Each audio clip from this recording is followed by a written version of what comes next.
Never in my 15 years of living in Silicon Valley did I imagine I'd have to install security cameras to protect my electricity. But when your neighbor starts treating your EV charger like their personal power station and costs you thousands in bills, you learn that some people's entitlement knows no bounds. This is the story of how my eco-friendly neighbor turned my peaceful tech hub community into a battleground over a charging station, and how I finally had to bring in the authorities to end her power-stealing scheme. Before we jump back in, tell us where you're tuning in from, and if this story touches you, make sure you're subscribed, because tomorrow I've saved something extra special for you. I live in GreenView Terraces, one of those modern townhouse communities that sprouted up during the tech boom.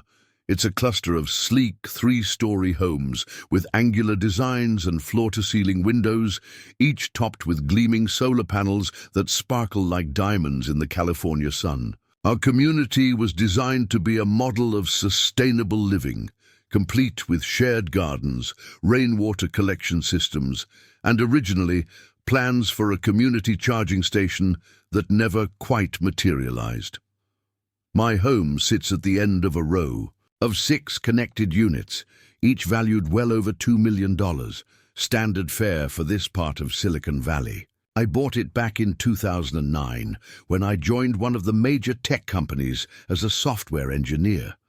Back then, the idea of working remotely was just a dream, but now my third-floor home office overlooks our community's central courtyard, where drought-resistant plants and modern art installations create a peaceful backdrop for my coding sessions.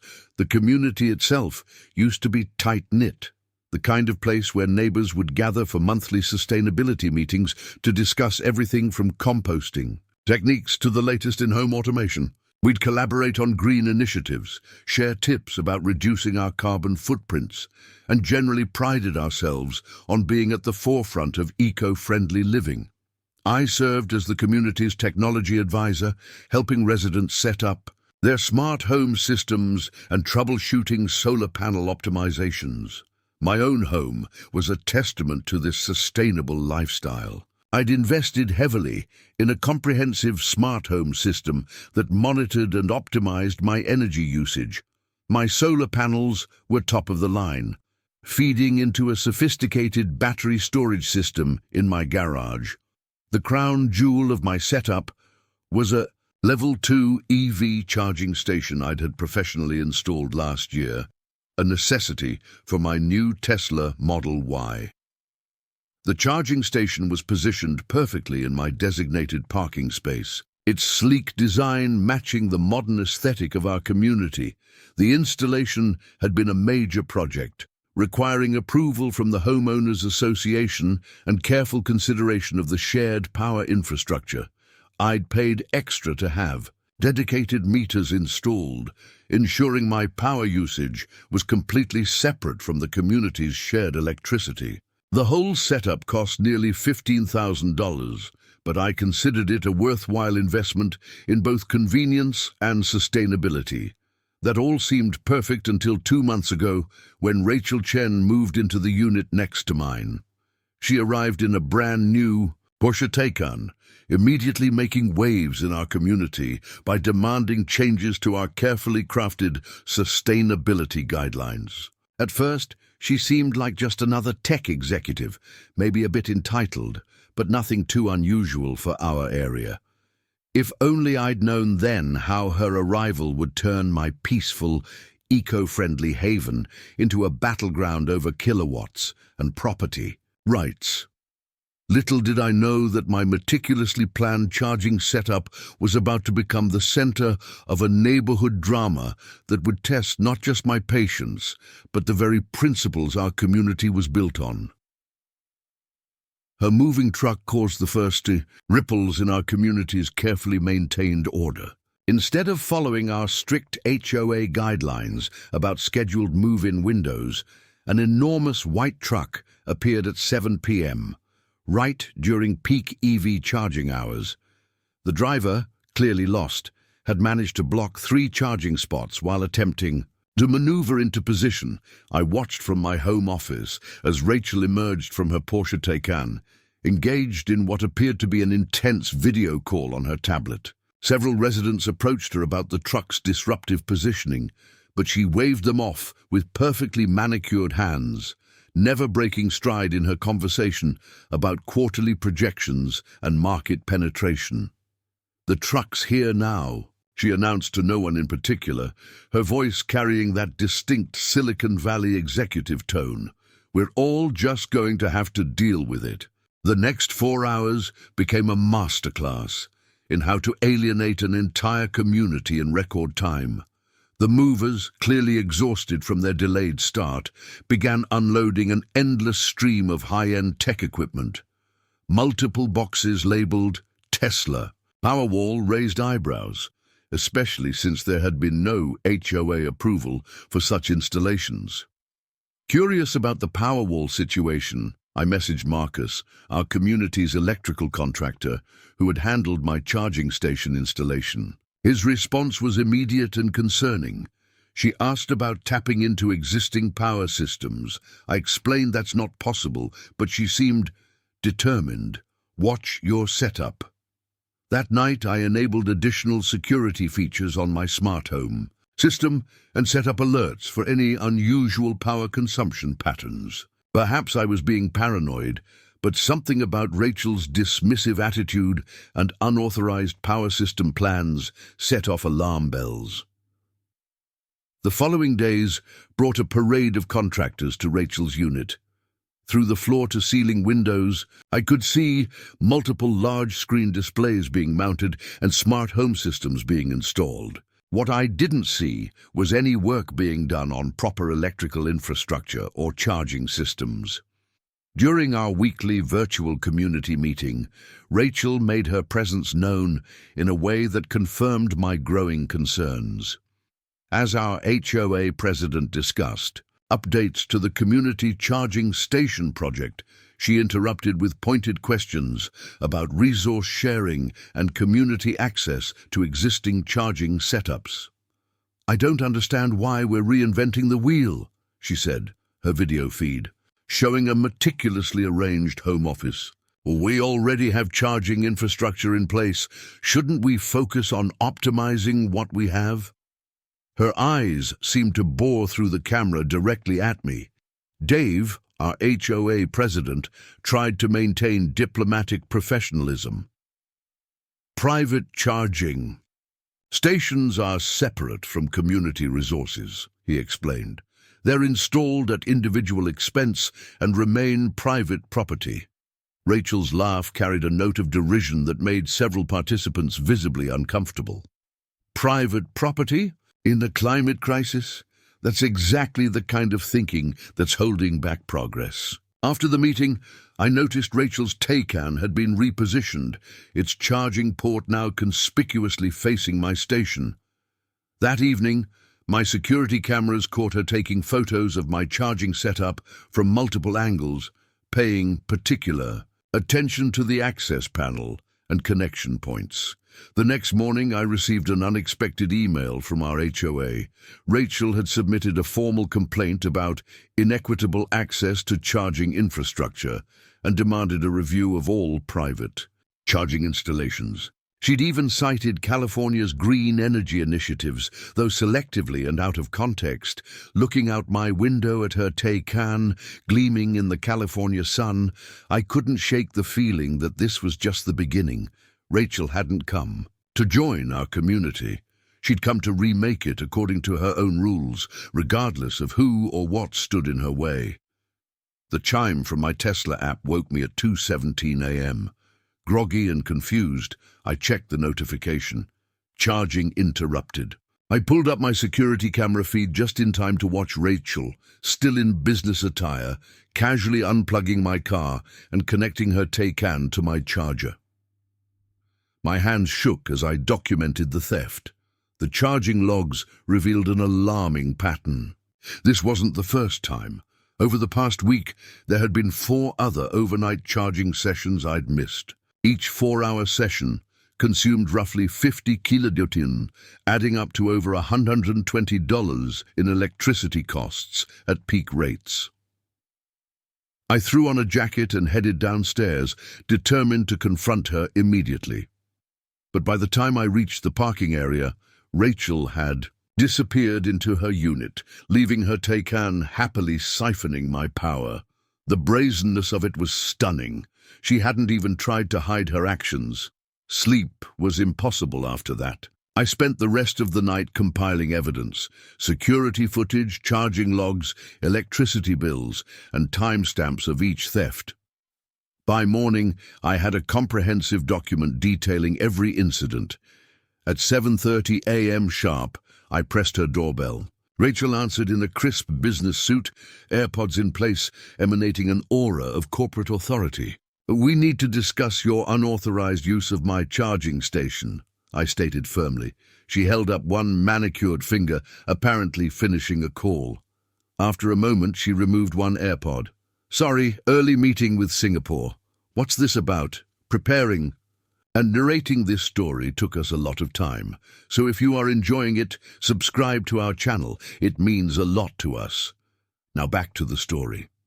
I pulled up the security footage on my phone. This, you unplugging my car and stealing my electricity. Multiple times now. "Oh, that?" She waved dismissively. "I had an emergency client call at midnight. My car needed a charge, and your station was right there. I'm sure you understand, we're all trying to save the planet here." The casual way she justified theft made my blood boil. That's not how this works. The station is my private property, connected to my meter. You're literally stealing from me. Rachel's corporate smile never wavered. "Look, I get that you're upset about sharing, but in the tech world we believe in optimizing resource utilization. Your charger sits idle most nights. That's incredibly inefficient." "It's not about efficiency," I countered. "It's about property, rights and consent. You can't just take what isn't yours." Her expression hardened. "Property rights while the planet burns? This is exactly what's wrong with the old guard in Silicon Valley, so focused on ownership that you forget about the bigger picture." She pulled out her phone. "How much do I owe you for the electricity? $100? 200? I'll Venmo you right now if it'll end this tedious conversation." "That's not the point," I started, but she cut me off. "Actually, it is the point. Everything has a price in the valley. I'm offering to pay for what I used. If you're going to be difficult about this, maybe we need to take it up with the HOA. I'm sure they'd be interested in how your private charging station impacts our community's green initiatives." The threat was clear. She was prepared to turn this into a political issue within the community. Before I could respond, she glanced at her Apple Watch. "I have a board meeting in 10 minutes. We can discuss your capitalistic concerns another time." The door closed in my face, leaving me seething. Through her window, I could see her returning to her desk, already immersed in another video call, as if our confrontation had never happened. Back in my home office, I began drafting a formal complaint to the HOA.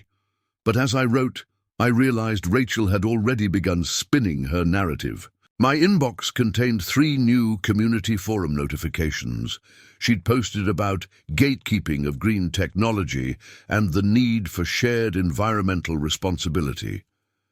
Several neighbors had already commented, some suggesting that private charging stations should indeed be considered community resources. Rachel had managed to transform her theft into a climate activism debate.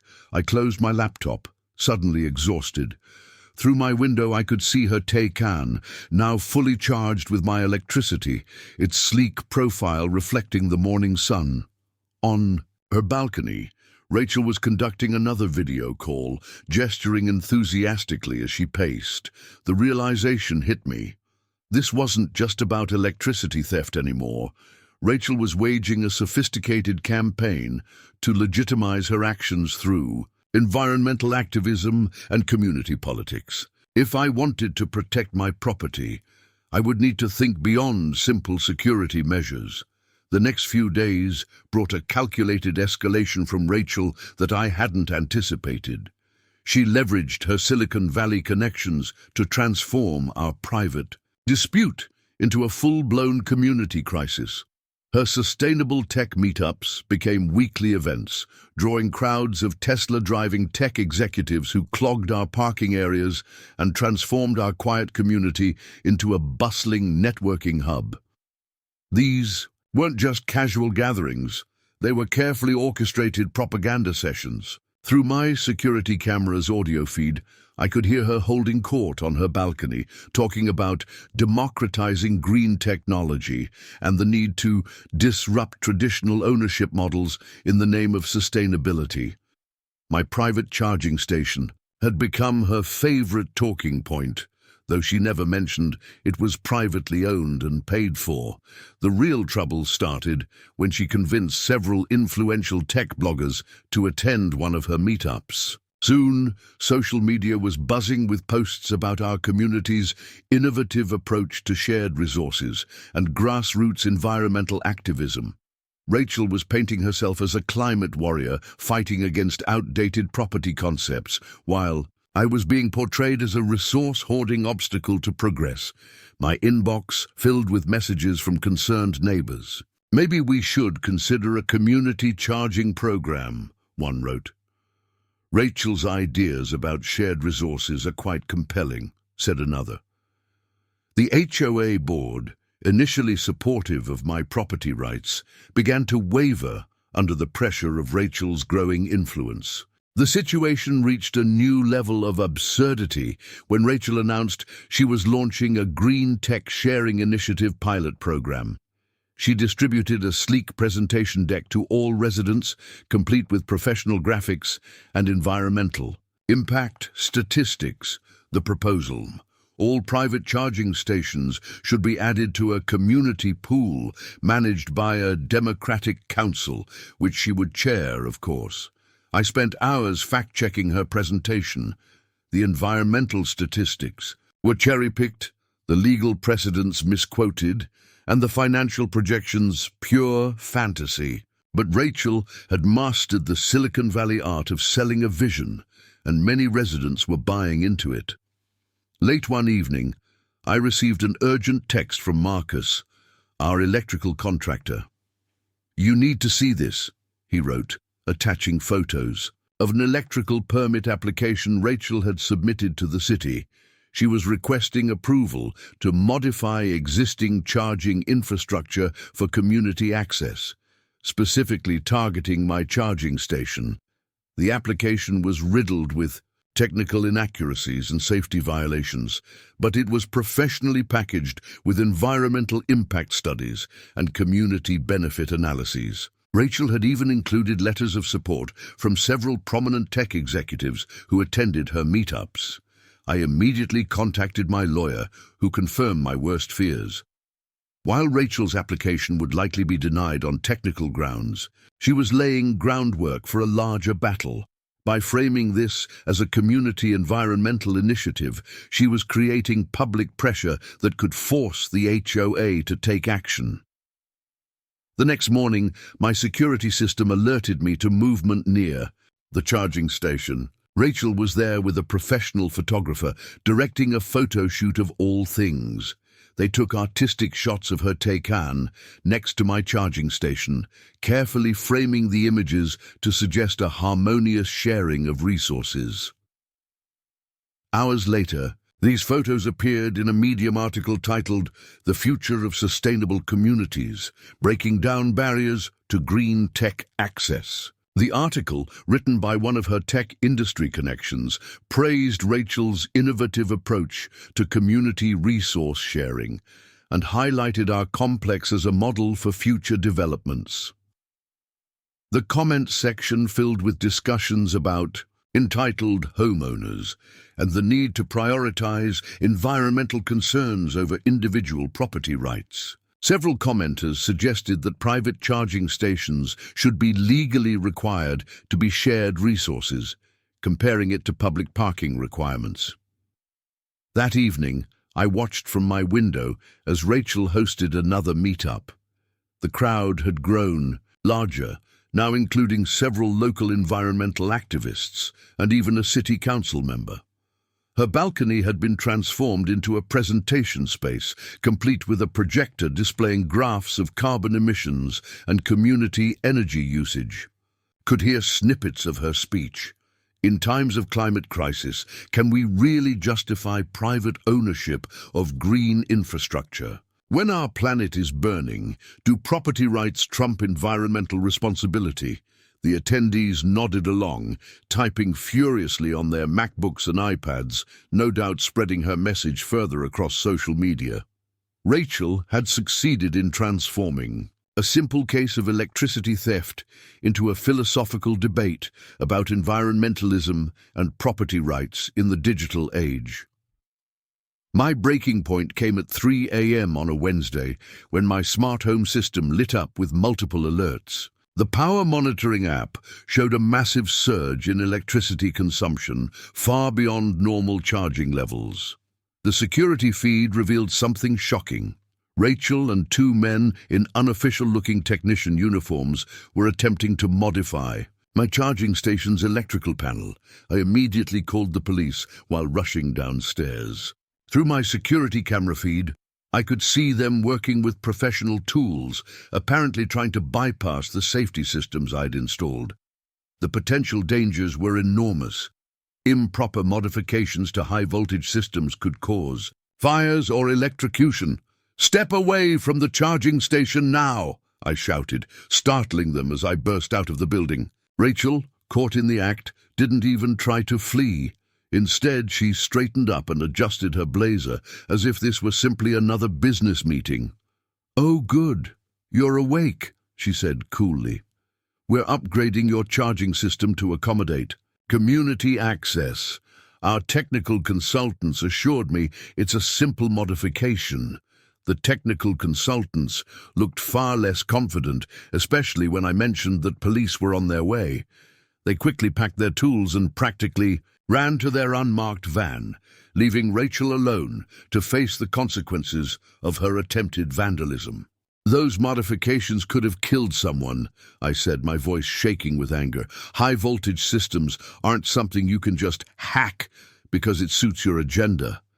Rachel's corporate composure finally cracked. "You don't understand. What's at stake here? I have crucial meetings tomorrow. I need reliable charging access. The community charging station project is stalled, public stations are always full, and you're hoarding a resource that could serve everyone." The sound of approaching sirens cut through the night air. Rachel's eyes widened as two police cars pulled into our complex, lights flashing. Within minutes, officers were taking statements and photographing the partially dismantled charging station. The evidence was overwhelming. Beyond my security footage, Rachel's technicians had left behind paperwork, revealing they weren't licensed electricians, but rather IT specialists from her company. The modifications they'd attempted would have bypassed safety protocols and billing systems, creating both physical and financial hazards. As the officers questioned Rachel, her carefully constructed image of environmental activist crumbled. They were particularly interested in the fraudulent work orders she'd created to convince the technicians this was an authorized modification. "Ms. Chen, you're facing multiple charges," one officer explained. "Attempted theft of utilities, vandalism, and reckless endangerment for the unauthorized modifications to electrical systems. The DA will be very interested in the fraudulent documents as well." Rachel's response was pure Silicon Valley. "This is just a disruption of an outdated system. We were optimizing underutilized resources for maximum community benefit. My lawyers will explain how this falls under ethical hacking and community activism." The officers were unimpressed by her startup terminology. As they led her to the patrol car, she called out to the growing crowd of onlooking neighbors, "This is what happens when we let bureaucracy and outdated property concepts stop innovation. We need systematic disruption of—" The patrol car door closing cut off her impromptu pitch meeting. The officers took statements from witnesses, including several neighbors who'd apparently seen Rachel's previous late-night attempts to access the charging station. Marcus, our electrical contractor, arrived to assess the damage. His face grew increasingly concerned as he examined their modifications. They could have caused a major electrical fire, he explained, pointing out where they'd tried to bypass critical safety systems. This isn't just vandalism, it's incredibly dangerous. The next few hours were a blur of police reports, insurance documentation, and emergency repair work. By dawn, my charging station was secured and temporarily disabled pending professional inspection. The HOA board called an emergency meeting to address the incident, finally taking a firm stance against Rachel's community sharing initiatives. Later that morning, Rachel's company issued a statement distancing themselves from her actions, apparently using company resources and personnel for unauthorized electrical modifications didn't align with their corporate values. Her carefully crafted image of eco-warrior disrupting the system was rapidly transforming into a cautionary tale about tech entitlement gone wrong. The aftermath of Rachel's arrest sent shockwaves through Silicon Valley's tech community. Her story transformed from a tale of environmental activism into a viral discussion about tech privilege and entitlement. Several prominent tech blogs covered the incident, with headlines like "Green Tech Crusader" or "Power Pirate, the Dark Side of Silicon Valley Disruption Culture." My inbox flooded with messages from former neighbors and community members who had initially supported Rachel's sharing initiative. Many apologized for falling for her manipulation, sharing stories of how she'd pressured them into supporting her campaign through a mix of environmental guilt and professional intimidation. The most revealing message came from her former executive assistant. "Rachel's done this before. At her last 3 companies, she pushed for resource-sharing initiatives that basically meant taking over other people's property. She was asked to leave her last position after trying to convert a private parking garage into a community mobility hub without permission." 2 days after the incident, the HOA called a community-wide meeting. The atmosphere was tense as our president addressed the gathered residents. "Recent events have highlighted the need for clear policies regarding private and community resources," he began. "We've consulted with legal experts and energy management professionals to develop new guidelines. The proposed changes were comprehensive. All private charging stations would receive enhanced security systems paid for by the HOA. The long-delayed community charging station project would finally move forward with professional management and clear usage policies. Most importantly, any unauthorized access to private electrical systems would result in immediate legal action." During the meeting, several residents who'd attended Rachel's meetups spoke up about how she'd manipulated environmental concerns for personal gain. One neighbor, a climate scientist, presented actual data showing how private charging stations like mine actually encouraged EV adoption by reducing strain on public infrastructure. "The irony," he explained, "is that Rachel's actions could have discouraged other residents from installing private chargers, ultimately reducing our community's charging capacity. Her sharing approach would have created scarcity, not abundance." The next week brought more developments. Rachel's company announced her termination, citing actions incompatible with our corporate values and commitment to community safety. Their press release carefully emphasized that her unauthorized modifications to electrical infrastructure had nothing to do with company initiatives. My lawyer called with updates on the legal proceedings. The district attorney was taking the case seriously, particularly the safety violations. "They're using this as an opportunity to set precedent," she explained. "There's been a rise in similar incidents across tech hubs, people claiming sharing economy principles to justify taking others' resources." The civil case was equally strong. The attempted modifications had caused over $20,000 in damage to my charging system, requiring complete replacement of several components. The insurance company's investigation revealed that Rachel's actions voided several equipment warranties, adding to the total damages. Perhaps the most satisfying development came from the city's planning department.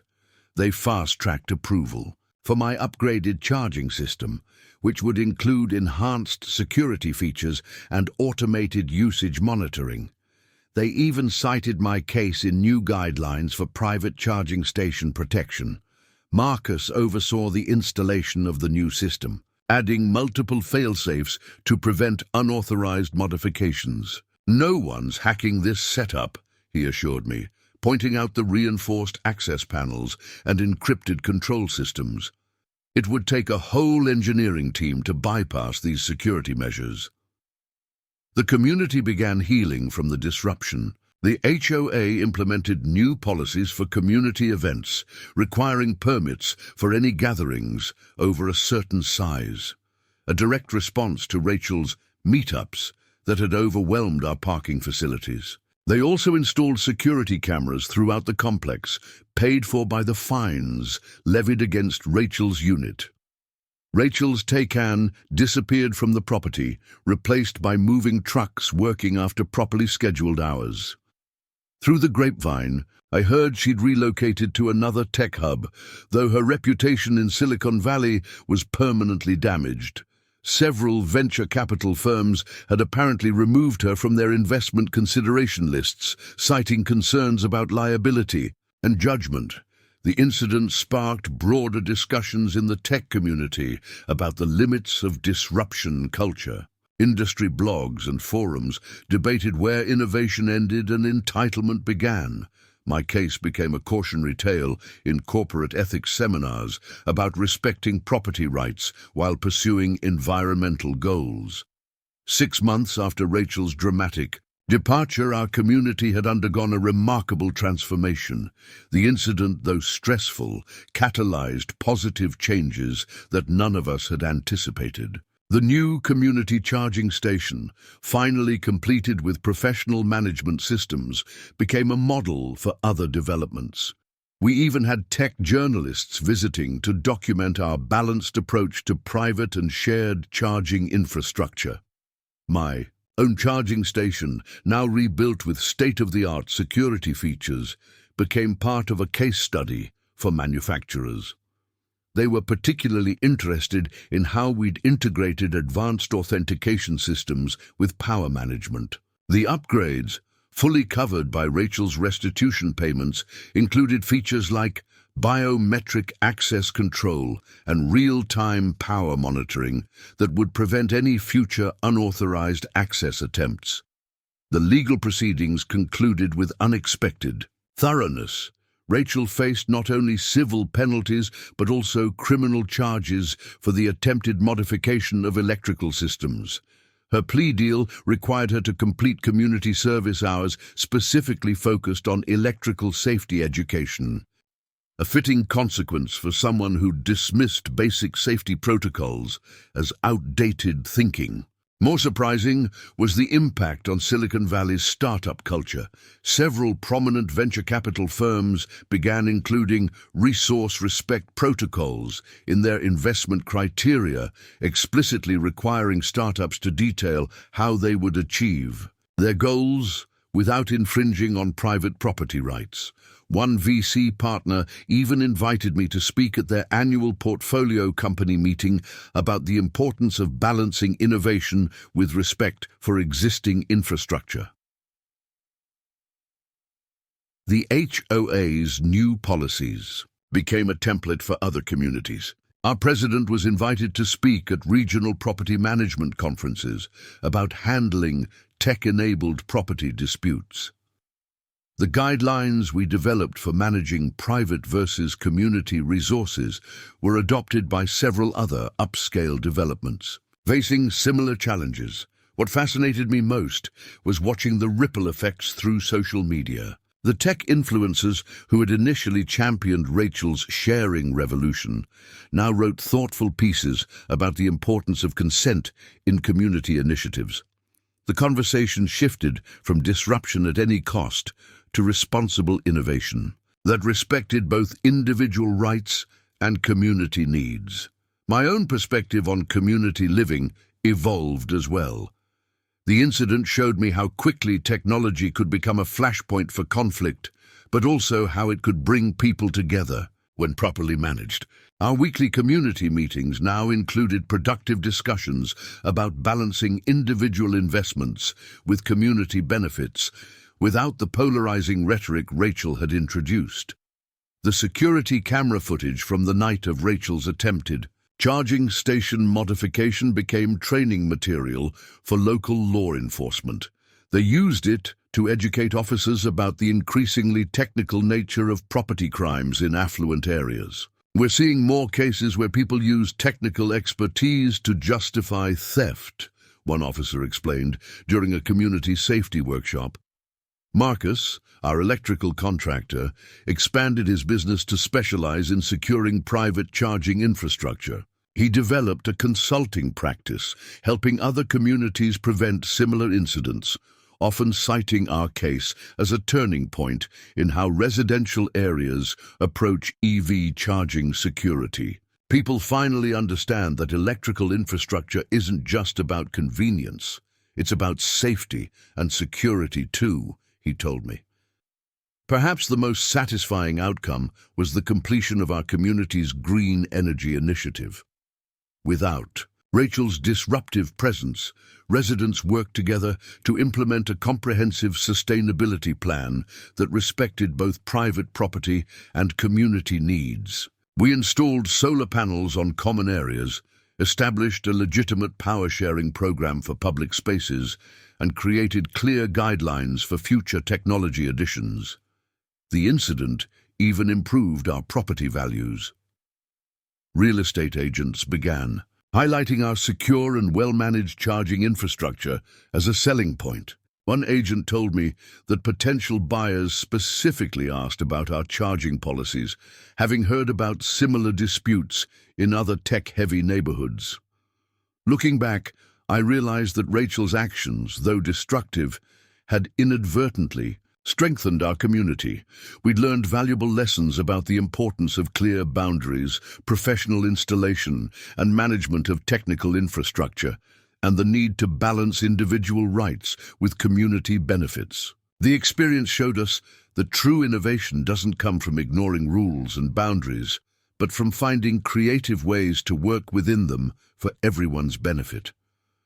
1 year after Rachel's attempted charging station hack, I received an unexpected email from a tech journalist working on a feature story about property disputes in smart communities.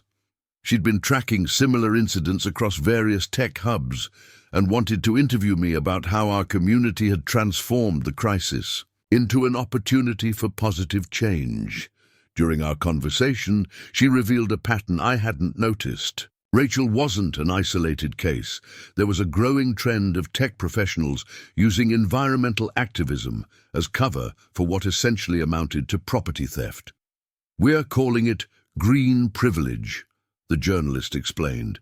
People using environmental concerns to justify taking what isn't theirs, especially in wealthy tech communities. The resulting article, published in a major tech magazine, placed our story in a broader context. Similar incidents had occurred in Seattle, Austin, and Boston's tech corridors. In each case, someone had attempted to appropriate private charging infrastructure under the guise of environmental necessity. Our community's response, however, stood out for its comprehensive and constructive approach to resolving the issue. The publicity brought unexpected opportunities. A startup developing smart grid management systems approached me about beta testing their new community energy sharing platform.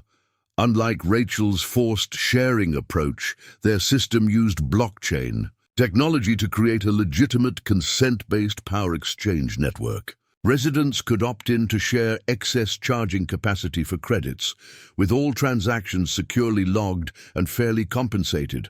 Our HOA board agreed to pilot the program, and within months we had a functioning microgrid that actually achieved what Rachel had claimed to want: but done legally and safely.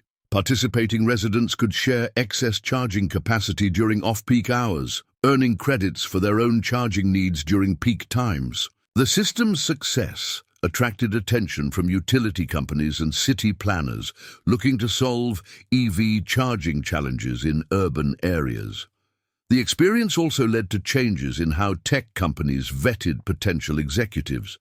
Several firms added questions about resource-sharing ethics to their interview processes. One prominent CEO told me they now specifically discussed candidates' views on property rights and community resources during final interviews. "We learned that technical brilliance doesn't excuse ethical blindness," she explained. My own career took an interesting turn. The incident had forced me to become knowledgeable about EV infrastructure security, and I found myself consulting for companies developing charging systems. My first-hand experience with high-tech property theft gave me insights into vulnerabilities that engineers hadn't considered. I helped design security features that protected against both technical and social engineering attacks. The security system we'd developed for my charging station became a template for other installations. Its combination of physical security, power monitoring, and access control proved effective against various attempted breaches. Other communities implementing similar systems reported 0 unauthorized access attempts. The visible security measures alone proved to be an effective deterrent. Local law enforcement created a new division focused on tech-enabled property crimes, using our case as a training example. They began working proactively with homeowners associations to prevent similar incidents, offering guidance on security measures and response protocols.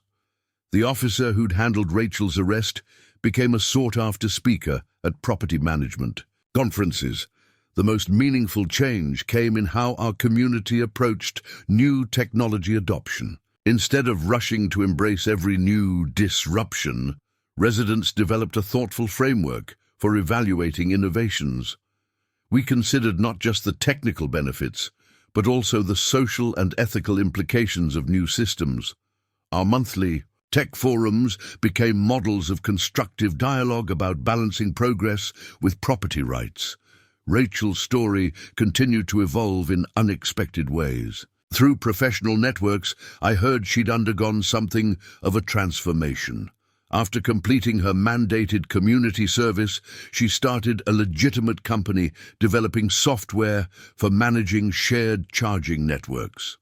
Her marketing materials even included a subtle mea culpa, building sustainable communities through respect and consent. The incident's impact extended to urban planning as well. Several cities consulted with our HOA while developing regulations for private charging infrastructure in residential areas. The guidelines we'd created, balancing private property rights with community needs, influenced policies across the country. Urban planners began viewing private charging stations as essential infrastructure that needed protection rather than disruption. 18 months after the incident, I found myself standing at a podium in a packed conference room at the Bay Area Smart Communities Summit. The organizers had invited me to deliver a keynote speech about our community's journey from conflict to innovation. Looking out at the audience full of property managers, tech executives, and city planners, I realized how far we'd come from those tense confrontations with Rachel. My presentation focused on the unexpected lessons learned from the crisis. Technical security, while crucial, was only part of the solution. The real breakthrough came in developing social frameworks that encouraged cooperation without compromising individual rights. Our community had found that sweet spot between protection and sharing, and others wanted to learn from our experience. During the Q&A session, an urban development director from Portland raised an interesting point. Their city had seen a surge in private charging station installations, followed by increasing tensions over access. "How do you prevent the environmental Argument from being weaponized against private property rights, she asked. The question sparked a lively discussion about the false dichotomy between environmental responsibility and property rights. Our community's experience showed that protecting private infrastructure actually encouraged more people to invest in green technology. When residents felt secure in their investments, they were more likely to install charging stations, solar panels, and other sustainable technologies. After the conference, a group of venture capitalists approached me about joining a task force on ethical tech development. They'd been struggling with investment requests for disruptive sharing economy startups that seemed to skirt property rights. My experience with Rachel had given me insight into how environmental activism could be misused to justify questionable business models. The task force work led to the creation of the Green Tech Ethics Framework, a set of guidelines helping investors evaluate whether startups genuinely served environmental goals or simply used them as cover for aggressive resource appropriation. Several major VC firms adopted the framework, leading to a noticeable shift in how new companies approached resource-sharing business models. Our community's story even made its way into academic circles. A Stanford professor included it in her course on ethics in smart city development. Students analyzed how technical capabilities, environmental concerns, and property rights intersected in modern urban environments. The case study prompted discussions about the responsibilities that come with technical expertise. The legal implications continued to evolve as well. Our local district attorney's office used Rachel's case to establish new guidelines for prosecuting tech-enabled property crimes. They recognized that traditional theft statutes needed updating to address situations where technical skills were used to bypass security systems under the guise of social good. One fascinating development came from the insurance industry.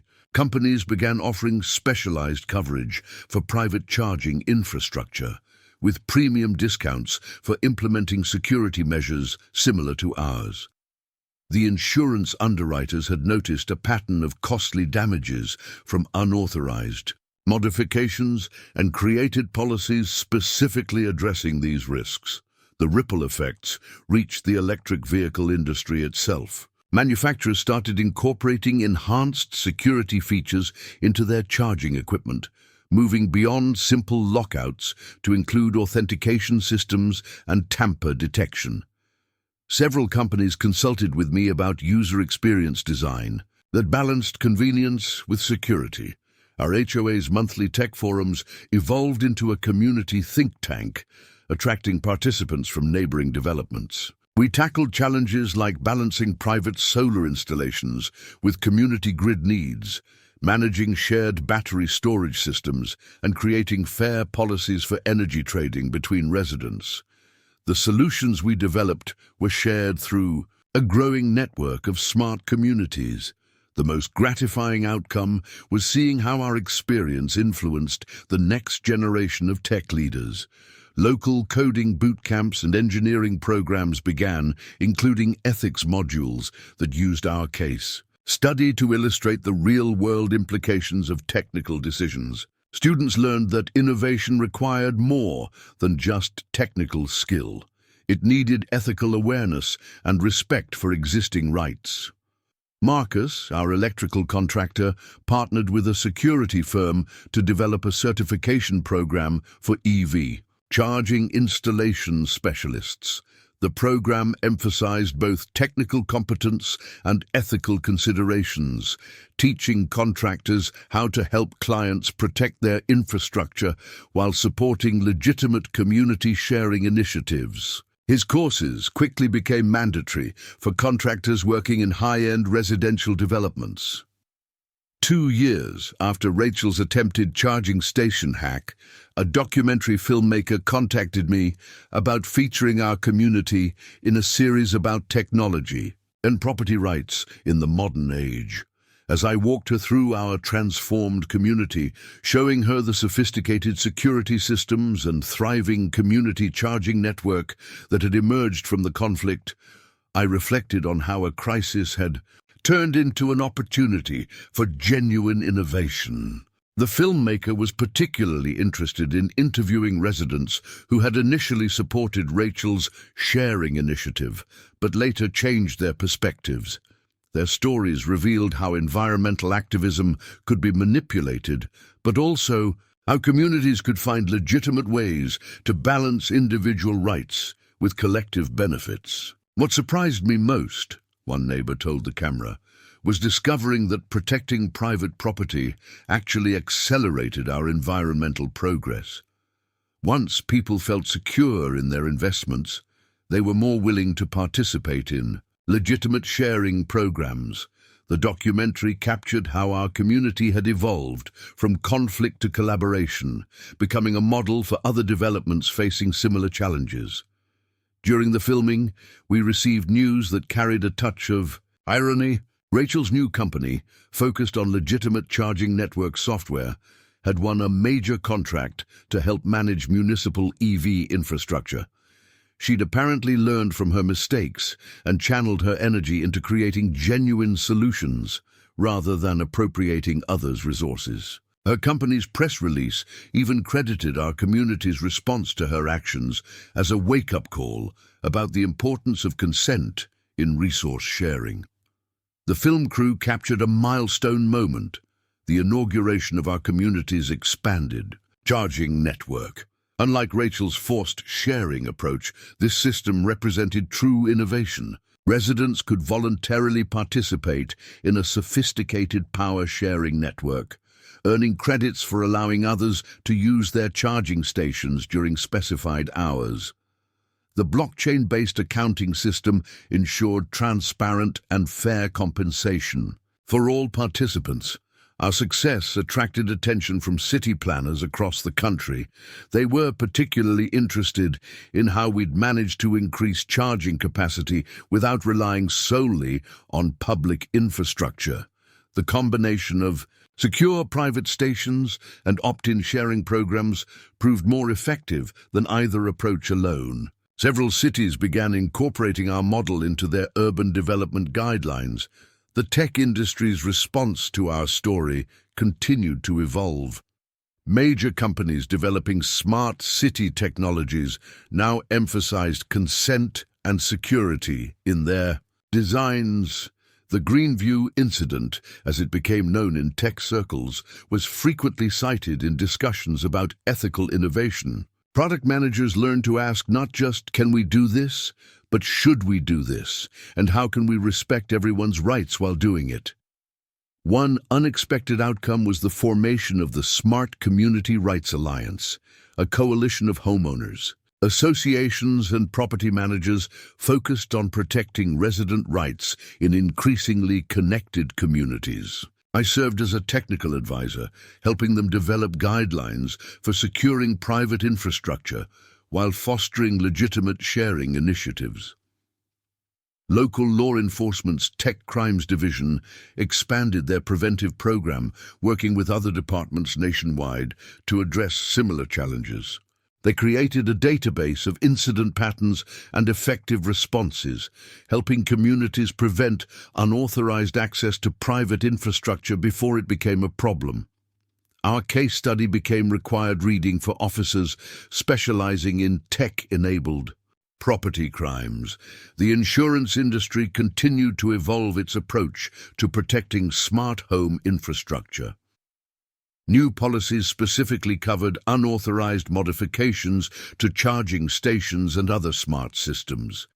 Insurance companies offered incentives for communities that implemented security measures and ethical sharing programs based on our model. Environmental activists learned from our experience too. Instead of supporting aggressive resource appropriation, they began advocating for balanced approaches that respected both individual rights and community needs. Several prominent environmental organizations developed guidelines for ethical technology sharing, explicitly rejecting the notion that environmental goals justified property violations. Looking back at my security camera footage from the night of Rachel's attempted hack, I realized how much had changed. What started as a simple property dispute had catalyzed a broader conversation about rights and responsibilities in our increasingly connected world. Our community had shown that innovation didn't require sacrificing individual rights. In fact, protecting those rights could foster more sustainable and effective solutions. 3 years after the incident, I found myself being interviewed by a major business magazine doing a feature on learning from crisis, how conflicts drive innovation. The journalist was particularly interested in the long-term ripple effects of what had started as a simple property dispute but evolved into a catalyst for change across multiple industries. The most significant development came from an unexpected quarter. Several major automakers had begun incorporating our community's lessons into their vehicle designs. New electric vehicles now included sophisticated charging authentication systems and user-controlled sharing features built directly into their software. Owners could easily and securely opt into legitimate power-sharing networks while maintaining control over their charging infrastructure. My role in the tech community had evolved as well.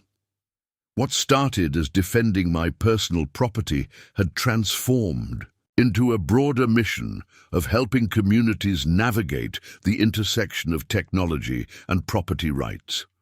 I regularly consulted with developers designing smart communities, helping them anticipate and prevent the kinds of conflicts we'd experienced. The legal framework surrounding tech-enabled property rights continued to mature. Several states had passed Smart Infrastructure Protection Acts, specifically addressing unauthorized access to private charging stations and other smart home systems. These laws recognized that as homes became more connected, they needed new forms of legal protection against tech-savvy intruders. Our community's transformation had become a case study in effective crisis response. Property management firms sent their staff to study our systems and procedures.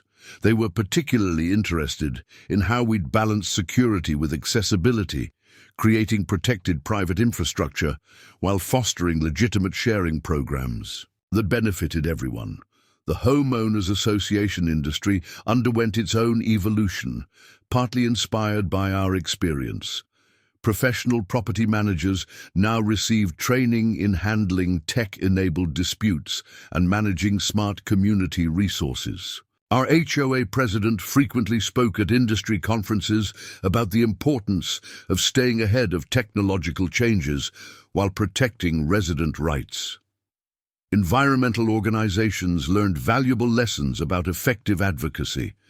Instead of supporting aggressive resource appropriation, they focused on developing legitimate sharing programs that respected property rights. Several major environmental groups created certification programs for ethical sharing initiatives that explicitly required participant consent and fair compensation. The venture capital community's approach to evaluating green tech startups showed lasting changes. Investors now scrutinized business models for hidden property rights issues, wary of companies that tried to build growth through unauthorized resource appropriation. Several prominent VC firms added ethics specialists to their evaluation teams, specifically looking for Rachel-style red flags in startup pitches. Marcus, our electrical contractor, had become something of a celebrity in his industry. His certification program for smart infrastructure installation expanded nationwide, teaching contractors how to balance technical excellence with ethical considerations. He often joked that Rachel had inadvertently created a whole new professional specialty, the ethical smart system installer. The insurance industry's response continued to evolve. New insurance products specifically covered smart home systems against unauthorized access and modification. Companies offered significant discounts for homes and communities that implemented security measures based on our model, recognizing that proactive protection reduced their risk exposure. One particularly satisfying development came from the academic world. Several universities now included our case study in their engineering ethics courses, using it to teach future technologists about the responsibility that comes with technical knowledge. Students learned that innovation requires more than just technical skill. It needs ethical awareness and respect for existing rights. The documentary about our community had unexpected impact in the corporate world. Major tech companies began using it in their employee orientation programs, teaching new hires about the importance of respecting property rights while pursuing innovation. Several firms even created internal ethics boards to evaluate potentially disruptive projects before they launched. Rachel's story took another interesting turn. Her legitimate charging network software company had grown significantly, and she'd become an advocate for ethical innovation. In a surprising move, she began speaking at tech conferences about her experience, using her own story as a cautionary tale about the dangers of prioritizing disruption over rights. Looking back at the security camera footage from that crucial night, now archived as part of our community's history, I realized how much had changed. What started as defending a charging station had evolved into a movement for ethical innovation. Our community had shown that protecting individual rights and fostering legitimate sharing aren't mutually exclusive. They're essential partners in building sustainable, technology-enabled communities. As I sit in my home office today, 5 years after Rachel's attempted charging station hack, the view outside my window tells a story of transformation. Our once quiet tech community has become a living laboratory for ethical innovation, drawing visitors from around the world who want to learn from our experience. The most visible change is our comprehensive charging network. Private stations, securely protected yet optionally shared, alternate with community charging points in a system that maximizes accessibility while respecting property rights. The blockchain-based sharing platform has processed over 1 million transactions, proving that voluntary participation beats forced sharing every time. Last week, I hosted a delegation of urban planners from Singapore studying our infrastructure. As we toured the community, I showed them the spot where Rachel had attempted her late-night modification. Now, that location features a sophisticated charging hub with both private and public options, all secured by state-of-the-art authentication systems. The technical innovations sparked by our crisis continue to evolve. A group of Stanford engineering students recently completed a research project here, developing new protocols for secure resource sharing in smart communities. Their work builds on our experience, adding artificial intelligence to detect potential security breaches before they occur. Our community's influence extends far beyond charging infrastructure. Property developers across the country now include ethical tech integration plans in their proposals, detailing how they'll protect private infrastructure while fostering legitimate sharing opportunities. Several states have made such plans mandatory for new smart community developments. The legal framework we helped pioneer has matured into a comprehensive system for protecting property rights in the digital age. Courts now regularly handle cases involving unauthorized access to smart home systems, applying principles established in the aftermath of our incident. Legal scholars study these cases, tracking how property rights evolve in increasingly connected communities. Environmental advocacy has transformed as well. The false dichotomy between property rights and environmental protection, which Rachel tried to exploit, has given way to more nuanced approaches. Major environmental organizations now promote ethical sharing initiatives that respect both individual rights and collective needs. The insurance industry has created entirely new categories of coverage based on our experience. Smart property. Protection policies are now standard for high-tech homes, covering everything from unauthorized charging access to attempted modifications of smart home systems. Our community security measures have become benchmarks for premium discounts. Marcus, our electrical contractor turned industry leader, recently launched an international certification program for smart infrastructure technicians. His courses emphasize both technical excellence and ethical awareness, teaching the next generation of installers to balance innovation with respect for property rights. The venture capital community's transformation has been particularly striking. VC firms now employ dedicated ethics advisors to evaluate startups, looking for red flags in how companies plan to handle property rights and resource sharing. Several prominent investors credit our case with helping them avoid potentially problematic investments. Rachel's story took a final unexpected turn. Her legitimate charging network company merged with a major automotive supplier, bringing her ethical sharing platform to millions of electric vehicle owners worldwide. She occasionally gives guest lectures in business ethics courses, using her own experience to teach future leaders about the importance of respecting boundaries while pursuing innovation. The documentary about our community became required viewing in corporate training programs across Silicon Valley. Tech companies use it to teach new employees about the balance between disruption and respect for existing rights. Several firms have established ethics review boards specifically to evaluate projects that might impact private property rights. Our Homeowners Association has evolved into a think tank for smart community governance. Property managers from around the world attend workshops here, learning how to implement secure sharing systems while protecting individual rights. The guidelines we developed have been adapted by communities from Boston to Barcelona. The academic world continues to find new lessons in our experience.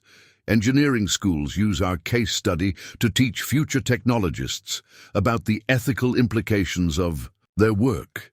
Business schools analyze how crisis response can drive positive innovation. Law schools examine how property rights adapt to technological change. Looking back, I realized that Rachel's attempted theft, while stressful at the time, catalyzed important changes in how we approach innovation and property rights in the digital age. What started as defending a charging station grew into a movement for ethical technology adoption, proving that protecting individual rights and fostering legitimate sharing aren't competing goals. They're essential partners in building sustainable, connected communities. The security cameras that once caught Rachel's late-night activities now monitor a thriving ecosystem of secure, shared resources. They remind us that true innovation doesn't come from ignoring boundaries, but from finding creative ways to respect them while building something better for everyone. The international impact of our community's experience became clear during my keynote speech at the Global Smart Infrastructure Summit in Singapore. Looking out at the audience filled with technology leaders from across Asia, Europe, and the Middle East, I realized our local property dispute had triggered a worldwide conversation about ethics in the age of smart technology. The Singapore government's Chief Technology Officer approached me after my presentation, sharing how they'd incorporated our lessons into their national EV charging network design. Their innovative approach combined secure private charging stations with a public infrastructure system, all protected by security protocols inspired by our experience with Rachel. Japanese auto manufacturers had taken particular interest in our story. Toyota's R&D team invited me to their Nagoya facility to consult on their next-generation EV charging systems. They were developing sophisticated authentication protocols that would prevent unauthorized access while enabling legitimate sharing arrangements directly influenced by the security measures we'd implemented. European cities faced similar challenges, with entitled tech professionals attempting to appropriate private charging infrastructure. A property management firm in Amsterdam shared how they'd prevented a Rachel-style incident by implementing our security protocols. Their case involved a startup founder who tried to hack private charging stations for his company's fleet of electric delivery vehicles. The United Nations Smart Cities Initiative incorporated our experience into their global guidelines for sustainable urban development. Their framework now explicitly addressed the balance between private property rights and community resource sharing. Using our case study to illustrate best practices for protecting individual investments while promoting sustainable technology adoption, Dubai's massive smart city project took our lessons to a new scale. Their developers created an entire district where every private charging station included advanced security features and optional sharing capabilities. The system used blockchain technology similar to ours, but expanded it to include all forms of energy sharing between buildings. A consortium of European insurance companies developed standardized policies for smart infrastructure protection based partly on our experience. They created risk assessment models that considered both technical vulnerabilities and social engineering attempts, offering premium discounts for communities that implemented comprehensive security measures. Chinese tech giants took notice as well. Alibaba's Smart City division incorporated our security protocols into their urban development projects across Asia. Their engineers added artificial intelligence capabilities to detect and prevent unauthorized access attempts, creating an even more sophisticated version of our protection systems. The academic world's interest spread globally. Universities from Oxford to Tokyo Tech added our case study to their engineering ethics curricula. International research teams began studying how different cultures approach the balance between private rights and community needs in smart infrastructure development. At a sustainable technology conference in Berlin, I met researchers who'd been tracking similar incidents worldwide.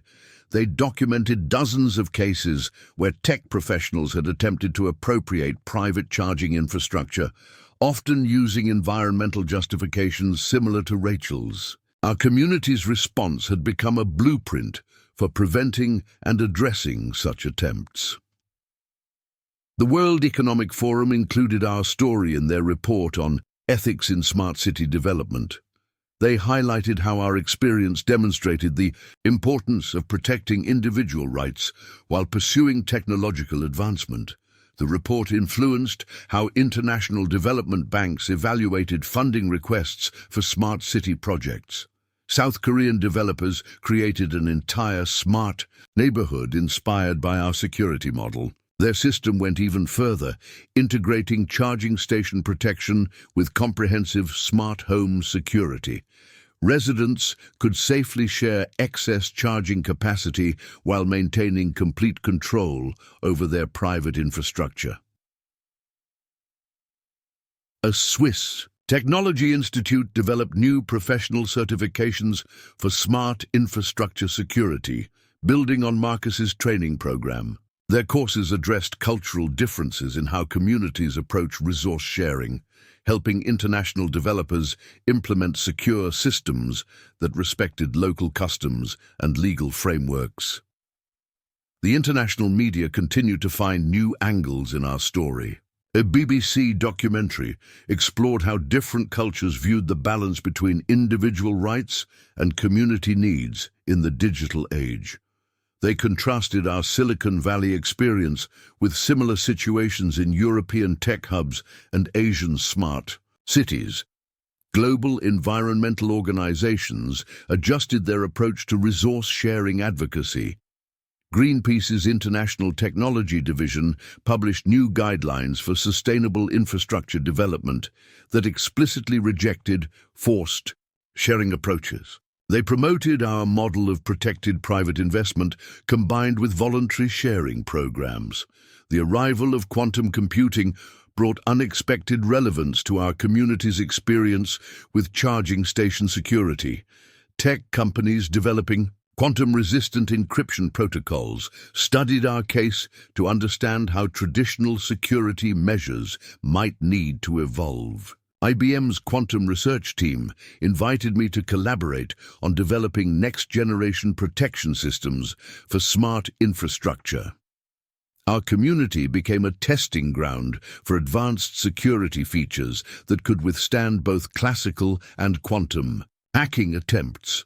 The new systems incorporated neural networks that learned from past unauthorized access patterns, creating predictive defense mechanisms that could anticipate and prevent novel attack methods.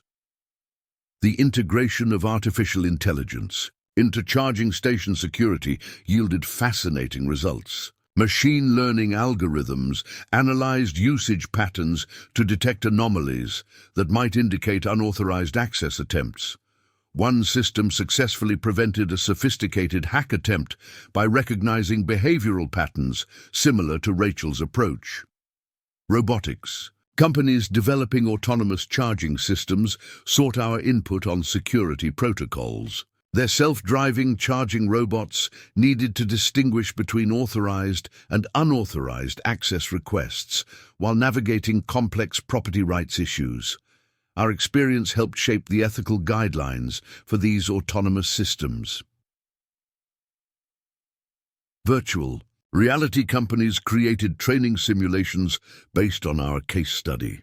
Security personnel and property managers could now experience realistic scenarios involving tech-enabled property disputes, learning to recognize warning signs and implement appropriate responses. These simulations became standard training tools for smart community management. The emerging field of digital twins incorporated our security model into their virtual infrastructure representations. These detailed digital replicas of physical charging networks included security protocols and access control systems, allowing developers to test and improve protection measures in a virtual environment before implementing them in the real world. Blockchain. Technology evolved to address new challenges in charging station security. Advanced smart contracts now governed sharing arrangements, automatically enforcing access rights and compensating station owners for shared electricity. The system's transparency and immutability prevented the kind of manipulation Rachel had.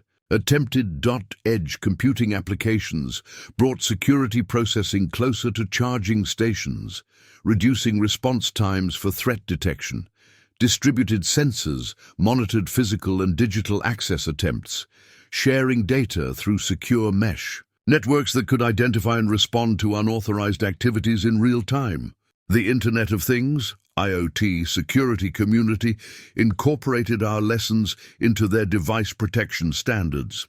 As charging stations became more connected to broader smart city networks, our experience helped shape protocols for protecting individual nodes while enabling legitimate data sharing. Augmented reality applications emerged as powerful tools for charging station management. Maintenance technicians could now see real-time security status overlays when inspecting equipment, making it easier to identify tampering attempts or unauthorized modifications. Property managers used AR interfaces to monitor and control access, permissions across multiple stations. G-network deployment enabled new security features for charging infrastructure. Ultra-low latency communications allowed for instant verification of access attempts and immediate response to potential threats. The increased bandwidth supported sophisticated video analytics that could detect suspicious behavior around charging stations.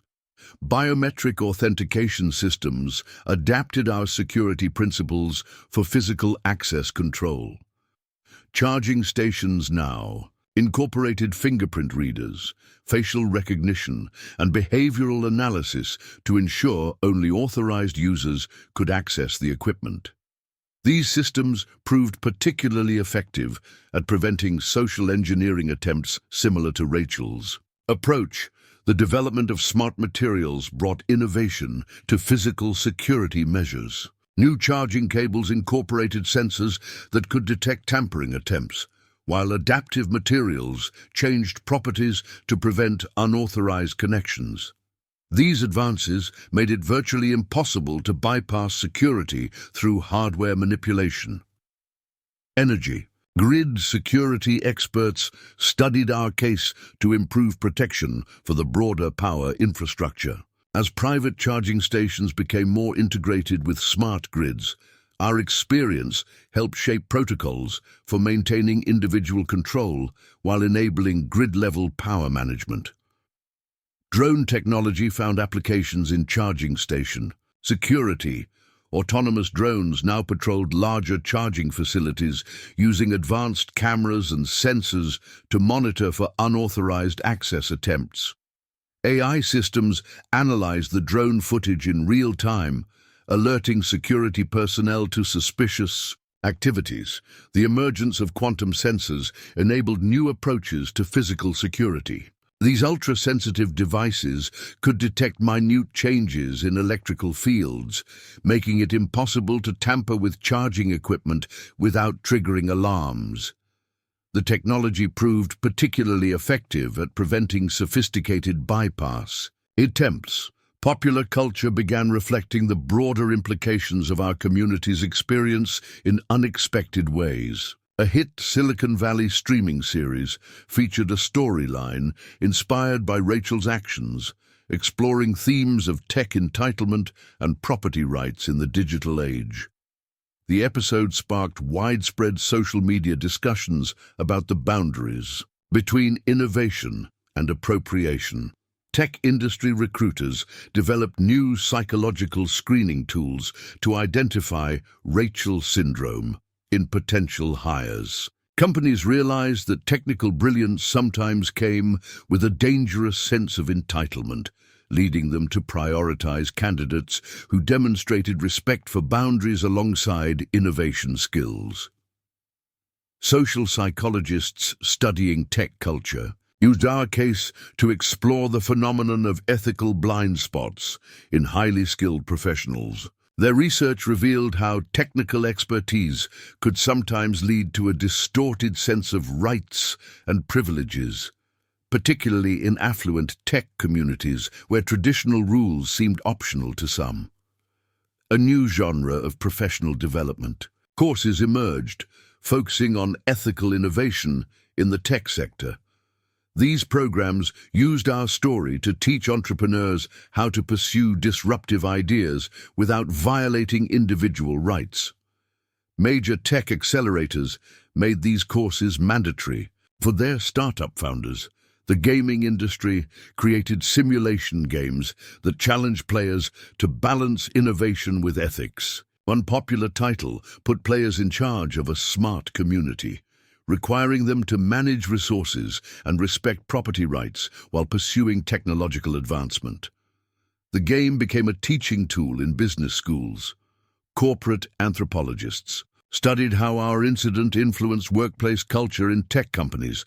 They documented a shift away from the move fast and break things mentality toward more thoughtful approaches to innovation. Companies began celebrating employees who found ways to disrupt industries while respecting existing rights.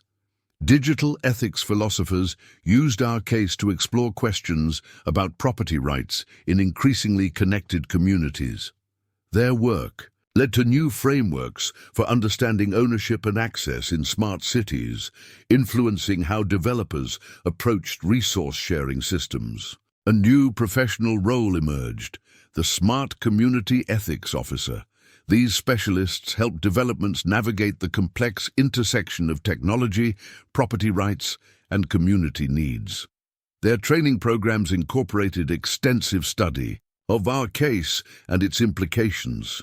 The mental health community identified a new pattern of anxiety related to tech-enabled property violations. Therapists developed specific protocols for helping residents of smart communities deal with fears about unauthorized access to their systems, leading to better support for victims of tech-enabled property crimes. Professional mediators created specialized programs for handling disputes in smart communities. They developed techniques for addressing conflicts between innovation advocates and property rights defenders, using our experience as a case study in finding balanced solutions. Sociology. Departments began studying how smart technology affected neighborhood dynamics. Researchers discovered that communities with secure private infrastructure actually showed higher levels of voluntary sharing and cooperation than those with forced sharing systems. Tech industry veterans started a movement called ethical disruption, advocating for innovation that respected existing rights while creating new opportunities. Their manifesto, which referenced our case, became required reading in many tech companies' orientation programs. The concept of digital literacy expanded to include understanding of property rights in connected environments. Educational programs began teaching students about the ethical implications of technical skills, using our story to illustrate how expertise could be misused. Architectural firms specializing in smart homes incorporated lessons from our experience into their designs. They created spaces that encouraged community interaction while protecting individual rights, using technology to enable voluntary sharing rather than forced access. Public relations firms developed new expertise in handling tech-enabled property disputes. They created playbooks for communities facing similar challenges, emphasizing transparency and education over confrontation and force. Political consultants studying tech policy used our case to illustrate the need for balanced regulation of smart infrastructure. Their work influenced how cities approached the governance of private charging networks and other connected systems. Silicon Valley cultural critics pointed to our story as a turning point in tech industry attitudes. They documented how the incident contributed to a broader shift away from disruption at any cost toward more thoughtful approaches to innovation. The sharing economy underwent a philosophical evolution, with platforms emphasizing consent and compensation rather than forced access. New startups distinguished themselves by their respect for property rights, explicitly rejecting the approach Rachel had attempted. Community theater groups began performing plays based on tech property disputes, using drama to explore the human aspects of these conflicts. One production, titled The Charging Station, toured tech hubs worldwide, sparking discussions about innovation and ethics. State legislatures across the country began drafting comprehensive smart property protection acts in response to rising incidents of tech-enabled property violations. Our case provided crucial testimony during committee hearings, helping lawmakers understand the unique challenges of protecting private infrastructure in connected communities. California took the lead, passing the nation's first smart infrastructure security bill. The legislation created new categories of criminal offenses, specifically addressing unauthorized access to private charging stations and other smart systems. Prosecutors praised the law's clarity in handling cases similar to Rachel's attempted modifications. The Department of Energy established a new division focused on private charging infrastructure protection. Their guidelines, influenced by our experience, helped communities nationwide implement secure charging systems while promoting legitimate sharing programs. Federal grants now required compliance with these security standards. Local governments revised their building codes to incorporate smart infrastructure security requirements. New residential developments had to demonstrate robust protection measures. for private charging stations before receiving permits. Our community's security protocols became a blueprint for these regulations. The Federal Trade Commission launched investigations into companies promoting unauthorized access to private charging infrastructure. They cracked down on startups that encouraged guerrilla sharing of private resources, citing consumer protection concerns and property rights violations. State utility commissions developed new frameworks for regulating private charging networks. They created clear distinctions between personal and commercial charging infrastructure, establishing different rules and requirements for each category. Our case helped shape these regulatory boundaries. Municipal planning departments revised their approach to EV infrastructure development. Rather than forcing sharing of private resources, they focused on building robust public charging networks while protecting private installations. City planners studied our community's balanced approach as a model. The Environmental Protection Agency issued guidelines clarifying that environmental goals didn't justify property rights violations. They promoted legitimate sharing programs, while explicitly rejecting forced access to private infrastructure. This policy shift influenced environmental compliance requirements nationwide. Consumer protection agencies created new categories for smart property rights violations. They established hotlines for reporting unauthorized access attempts and developed educational programs to help property owners understand their rights in connected communities. Professional licensing boards for electricians and contractors added smart infrastructure security requirements to their certification programs. Technicians now had to demonstrate understanding of both technical and ethical aspects of charging station installation. The National Institute of Standards and Technology, NIST, developed security standards for private charging infrastructure. Their comprehensive framework, incorporating lessons from our experience, became the foundation for industry-wide security protocols. State attorneys general formed a task force to address tech-enabled property crimes. They created enforcement guidelines for cases involving unauthorized access to smart infrastructure, sharing information and resources across jurisdictions. The Department of Transportation integrated charging station security into their electric vehicle infrastructure planning. Their national charging network strategy now included specific provisions for protecting private installations while expanding public access. Insurance regulators established new categories for smart property coverage. They required insurers to offer specific protection against tech-enabled property violations, leading to more comprehensive coverage options for homeowners. Local law enforcement agencies developed specialized training programs for handling smart property violations. Officers learned to recognize and respond to unauthorized charging access attempts, using our case as a primary training example. Housing authorities revised their policies on shared infrastructure in multi-unit developments. They created clear guidelines for protecting private charging stations while promoting legitimate sharing arrangements among residents.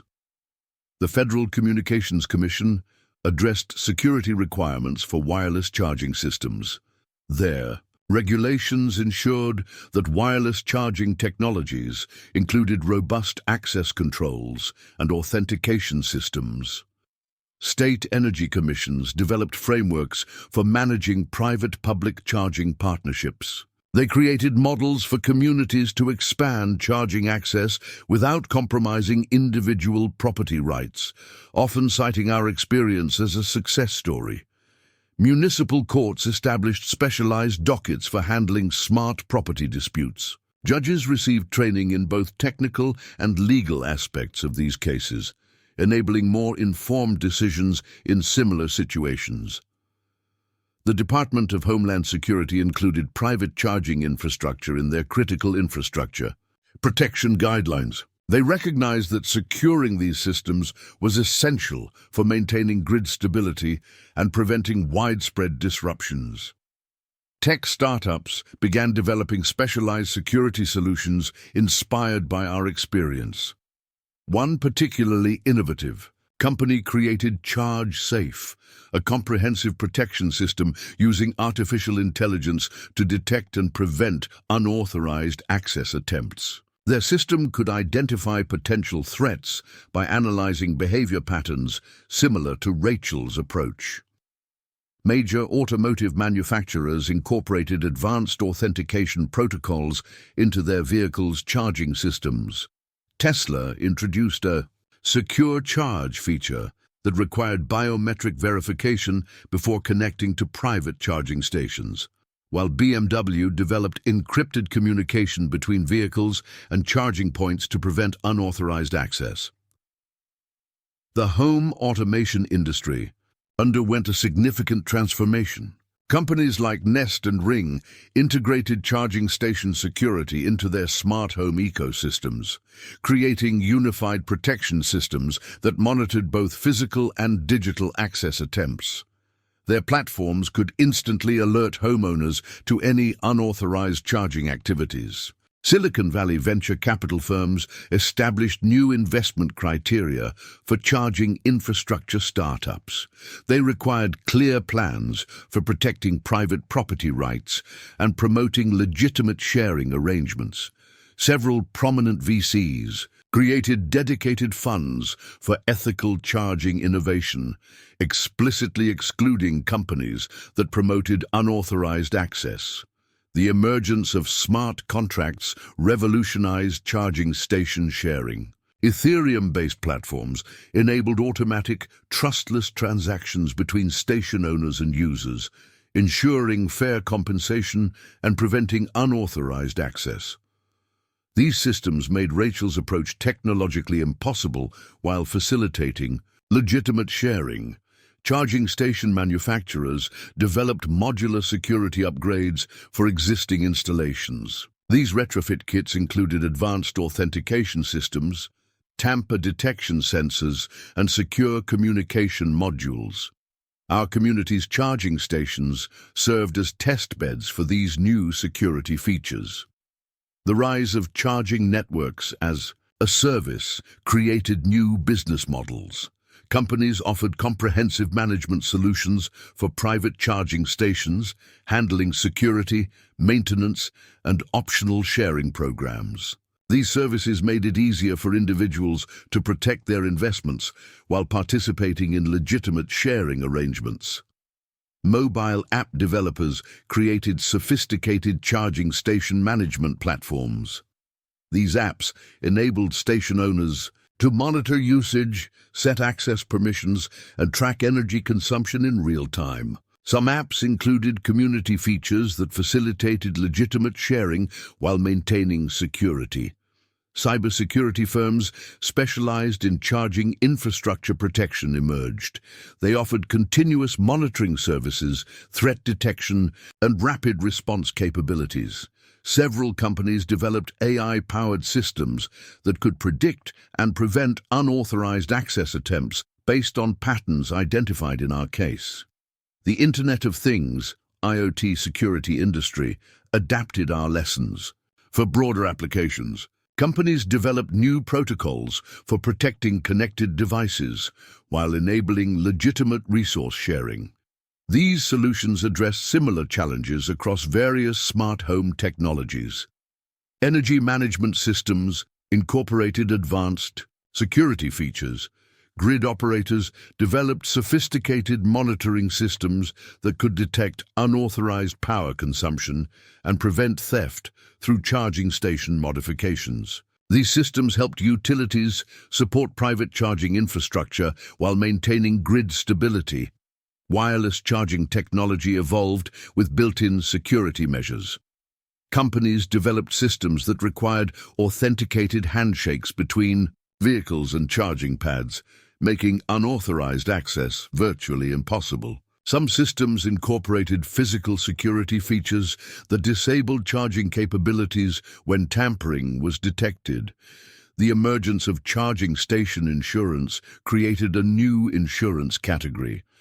Companies offered specialized coverage for private charging infrastructure, including protection against unauthorized access and resulting damages. These policies often required implementation of security measures based on our experience. Payment processing companies developed secure transaction systems specifically for charging stations. These platforms ensured that only authorized users could initiate charging sessions while facilitating easy payment for legitimate use. Some systems incorporated blockchain technology for transparent, immutable transaction records. Hardware manufacturers created tamper-resistant charging equipment. New designs incorporated physical security features that made unauthorized modifications extremely difficult. Some manufacturers added secure elements, similar to those used in credit card chips, to prevent unauthorized access. The development of smart grids incorporated lessons from our experience. Utility companies implemented sophisticated monitoring systems that could detect unauthorized power consumption and protect private charging infrastructure. These systems balanced grid optimization with respect for private property rights. Research psychologists began studying what they termed the Silicon Valley entitlement complex, using our case as a primary example. Their findings revealed a disturbing pattern among highly successful tech professionals who believed their technical expertise gave them special rights to override others' property boundaries. The phenomenon became known in academic circles as technical privilege syndrome, characterized by individuals using their technological knowledge to justify bypassing established rules and boundaries. Psychology departments nationwide launched studies examining how this mindset developed and its impact on tech communities. Mental health professionals specializing in tech industry workers reported an increase in cases related to boundary issues. They developed specific therapeutic approaches for addressing the underlying beliefs that led some professionals to disregard others' property rights in pursuit of their goals. Corporate psychology consultants created new assessment tools for tech companies. These evaluations helped identify candidates who might be prone to Rachel-like behavior, enabling companies to address potential issues before they led to security violations or legal problems. Sociology departments studied how smart communities changed social dynamics. They found that clear boundaries and secure infrastructure actually increased voluntary cooperation, while environments with forced sharing often led to increased conflict and reduced community trust. The concept of digital empathy emerged in professional training programs. Tech companies began emphasizing the importance of understanding how technical decisions impacted others, using our case to illustrate the real-world consequences of disregarding others' rights. Cultural anthropologists documented shifts in Silicon Valley's social norms. They observed a growing emphasis on ethical innovation, replacing the previous move fast and break things mentality, with our case often cited as a turning point in this cultural evolution. Leadership consultants developed new programs addressing technical arrogance in executive training. These courses help technology leaders recognize how their expertise could sometimes blind them to ethical considerations and others' rights. Community psychologists studied how tech-enabled property violations affected neighborhood cohesion. Their research showed that unauthorized access attempts created lasting trauma for victims and eroded trust within communities, leading to calls for stronger preventive measures. Social work programs added modules on handling tech-enabled property disputes. Social workers learned to recognize signs of technical privilege syndrome and help both perpetrators and victims address the psychological impacts of these violations. Organizational behavior experts analyzed how company cultures influenced employee attitudes toward property rights. They found that firms emphasizing ethical innovation had fewer incidents of unauthorized access attempts and higher levels of legitimate resource sharing. The field of environmental psychology explored how sustainable technology adoption was affected by security concerns. Research showed that protecting private charging infrastructure actually increased overall adoption rates by making people feel more confident about their investments. Educational psychologists developed new curricula addressing technology ethics. Schools began teaching students about respecting digital boundaries alongside technical skills, using age-appropriate versions of our case study to illustrate key principles. Family therapists reported increasing cases involving tech-enabled boundary violations within households. They created specific protocols for addressing conflicts over shared technology resources and helping families establish healthy digital boundaries. Workplace psychology experts studied how technical expertise affected moral decision-making. They found that individuals with high technical skills sometimes develop blind spots about the ethical implications of their actions, particularly regarding others' property rights. The concept of technical humility gained prominence in professional development programs. Companies began emphasizing the importance of recognizing limits and respecting boundaries, even when technical capabilities might enable their violation.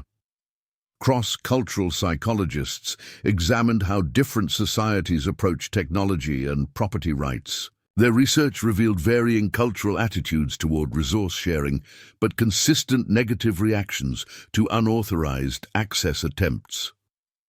Public health researchers studied the stress impacts of living in communities with unsecured smart infrastructure. They found that residents experienced significant anxiety when they couldn't trust their technical systems to remain secure and private. Cognitive scientists investigated how technical expertise influenced ethical reasoning. Their studies showed that immersion in technology could sometimes lead to distorted views about property rights and community obligations. Futurists and technology forecasters began studying our case to predict upcoming trends in smart community development. Their analyses suggested that the balance between private rights and shared resources would become increasingly critical as communities adopted more connected technologies. Urban planning think tanks developed projections for Smart Cities 2040, incorporating lessons from our experience into their designs. These visions included sophisticated systems for protecting individual infrastructure while enabling voluntary resource sharing, creating communities that balanced privacy with connectivity. The World Economic Forum's Future of Technology panel identified our case as a harbinger of emerging challenges. Their report outlined potential scenarios for managing private infrastructure in increasingly connected environments, emphasizing the need for robust protection systems. Artificial intelligence researchers predicted the evolution of autonomous ethics in smart systems. They envisioned AI-driven security protocols that could make independent decisions about resource sharing while strictly respecting property rights and personal boundaries. Space technology companies began applying our security principles to lunar and Martian settlement plans. As they designed charging infrastructure for electric rovers and habitat power systems, they incorporated lessons about protecting individual resources while enabling emergency sharing capabilities. Quantum computing experts explored how future technologies might affect infrastructure security. They developed theoretical models for quantum-proof authentication systems that could protect charging stations even against advanced computational attacks. Environmental scientists projected how secure private infrastructure would influence green technology adoption rates. Their models suggested that strong property protections would accelerate sustainable technology implementation by increasing investor confidence. Transportation planners began designing smart roads with built-in charging capabilities, using our experience to develop security protocols for these advanced systems. Their designs included sophisticated authentication methods to prevent unauthorized access while enabling legitimate use. Energy grid architects explored concepts for neural networks that could manage power distribution while respecting private infrastructure boundaries. These systems would use advanced AI to optimize resource sharing while maintaining strict security protocols. Robotics developers incorporated our lessons into designs for autonomous maintenance systems. They created robots that could service charging infrastructure while respecting complex authentication requirements and property boundaries. Virtual reality designers began creating training simulations for future smart community managers. These immersive programs helped personnel prepare for increasingly sophisticated attempts to bypass security systems and access private infrastructure. Biotechnology researchers explored the possibility of organic authentication systems, including biometric sensors that could be integrated directly into charging equipment. These systems would provide unbreakable links between users and their authorized infrastructure. Nanotechnology experts developed concepts for microscopic security systems that could be embedded in charging equipment. These systems would detect and prevent unauthorized modifications at the molecular level, making tampering virtually impossible.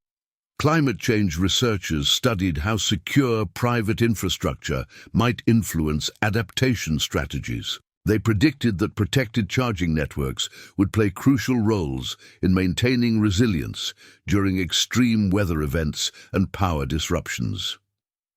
Digital currency developers created new models for automated resource sharing based on our experience. Their systems used advanced blockchain technology to ensure fair compensation for shared resources while maintaining strict access controls. Telecommunications companies began planning for 6G networks that would incorporate sophisticated infrastructure protection protocols. These systems would enable high-speed, secure communication between charging stations while preventing unauthorized access attempts. Materials scientists explored the development of smart materials that could physically respond to unauthorized access attempts. These materials would change properties to prevent tampering while maintaining normal operation for authorized users. Social forecasters predicted the emergence of new community structures built around secure resource sharing. They envisioned neighborhoods organized around protected but interconnected infrastructure systems that enabled efficient resource utilization while respecting individual rights. Education futurists developed curricula for training the next generation of smart community managers. Their programs emphasized both technical expertise and ethical considerations, preparing students for increasingly complex infrastructure security challenges. A decade after Rachel's attempted charging station hack, I found myself addressing a global conference on the future of connected communities. Looking out at the audience of technology leaders, urban planners, and community developers, I realized how profoundly one local property dispute had transformed our understanding of rights and responsibilities in the digital age. Our community had evolved into something none of us could have imagined during those tense confrontations. The charging network that Rachel had tried to appropriate now served as the backbone of a sophisticated energy-sharing system that respected both individual rights and community needs. Private stations remained secure, but owners could easily opt into legitimate sharing programs that benefited everyone. The technical security measures we'd pioneered had become standard features in charging infrastructure worldwide. Manufacturers incorporated advanced authentication systems, tamper detection, sensors, and encrypted communications protocols into their basic designs. The idea of unauthorized access to private charging stations seemed as outdated as dial-up internet. More importantly, the cultural changes our experience sparked had taken root across the technology sector. The move fast and break things mentality had given way to a more thoughtful approach to innovation. Tech companies now emphasized ethical disruption, finding ways to advance technology while respecting established rights and boundaries. Rachel's story had become required reading in technology ethics courses, but not as a simple cautionary tale. Instead, educators used it to explore complex questions about innovation, property rights, and community resources. Students learned that true progress came from balancing individual rights with collective benefits, not sacrificing one for the other. The legal frameworks developed in response to our case had matured into comprehensive systems for protecting property rights in connected communities. Courts worldwide reference these precedents when handling disputes over smart infrastructure access. The balance between private rights and public good had found clear legal definition. Environmental protection had actually accelerated under the new paradigm of secure private infrastructure. When people felt confident their investments would be protected, they proved more willing to install charging stations and other green technologies. Our community's charging capacity had tripled since implementing strong security measures. The insurance industry's response to our experience created new categories of coverage that made smart infrastructure investments less risky. Property owners could confidently install charging stations and other connected systems, knowing they were protected against both technical failures and unauthorized access attempts. Professional certification programs for smart community managers now included extensive training in both technical security and ethical decision-making. Managers learned to recognize warning signs of potential conflicts and address them before they escalated into confrontations like ours with Rachel. The psychological insights gained from studying technical privilege syndrome had led to better screening and support programs for technology professionals. Companies now actively worked to prevent the kind of entitled thinking that had driven Rachel's actions, promoting instead a culture of respect and collaboration. International development organizations had incorporated our lessons into their smart city guidelines. Communities from Singapore to Stockholm used our experience to create systems that protected individual rights while enabling legitimate resource sharing. The false choice between security and accessibility had been thoroughly debunked. Looking back at the security camera footage from that crucial night, now preserved in our community's historical archives, I saw more than just a property dispute. That confrontation had forced us to grapple with fundamental questions about rights and responsibilities in an increasingly connected world. The answers we found helped shape a future where technology served human needs while respecting human rights. The decades since Rachel's attempted hack had brought countless technological advances: quantum-secured networks, AI-driven security, systems, autonomous charging robots. Yet the core principle we'd discovered remained constant. True innovation didn't require sacrificing individual rights. Instead, protecting those rights created the trust necessary for genuine progress. Our community stood as living proof that security and sharing could coexist.